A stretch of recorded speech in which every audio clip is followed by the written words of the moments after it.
Perkenalkan, nama saya Sungguh Simbolon dengan NIM 28922500065, prodi manajemen.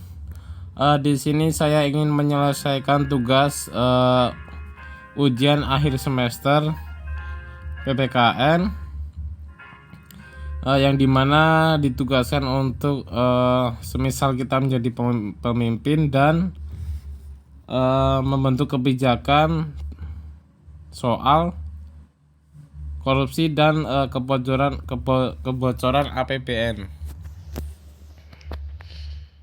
Nah, langsung saja.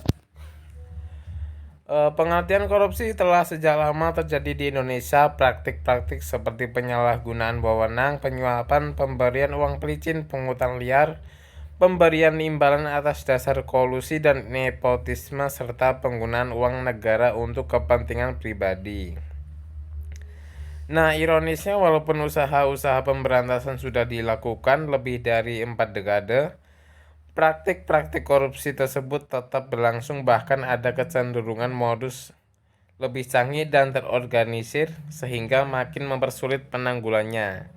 Nah, di sini ada faktor-faktor penyebab korupsi Indonesia terdiri atas 4 aspek, yaitu yang pertama ada aspek perilaku individu, yaitu faktor internal yang mendorong seseorang melakukan korupsi seperti adanya sifat tamak, moral yang kurang kuat, menghadapi godaan, penghasilan yang tidak mencukupi kebutuhan hidup yang wajar, kebutuhan hidup yang mendesak, gaya hidup yang konsumtif, serta malas atau tidak mau bekerja. Yang kedua, aspek organisasi, yaitu kurang adanya keteladanan dari pimpinan, kultur organisasi yang tidak benar, sistem akuntabilitas yang tidak memadai, dan kelemahan sistem pengendalian manajemen. Manajemen cenderung menutupi pembuatan korupsi yang terjadi dalam organisasi.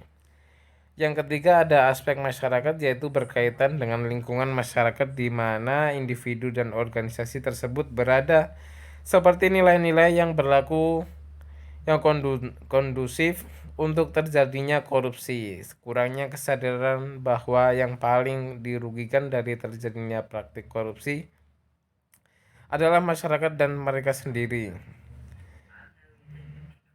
Aspek peraturan undang-undang, yaitu terbitnya peraturan undang-undang yang bersifat monopolistik yang hanya menguntungkan kerabat atau kroni penguasa negara.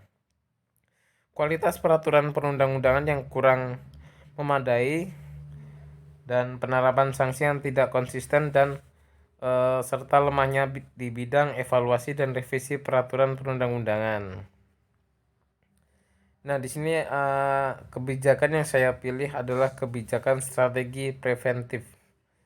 Nah, strategi preventif itu dapat dilakukan dengan yang pertama, memperkuat Dewan Perwakilan Rakyat, memperkuat Mahkamah Agung, membangun kode etik di sektor publik, membangun kode etik di sektor parpol, organisasi profesi, dan asosiasi bisnis, meneliti sebab-sebab perbuatan korupsi secara berkelanjutan, penyempurnaan manajemen sumber daya manusia.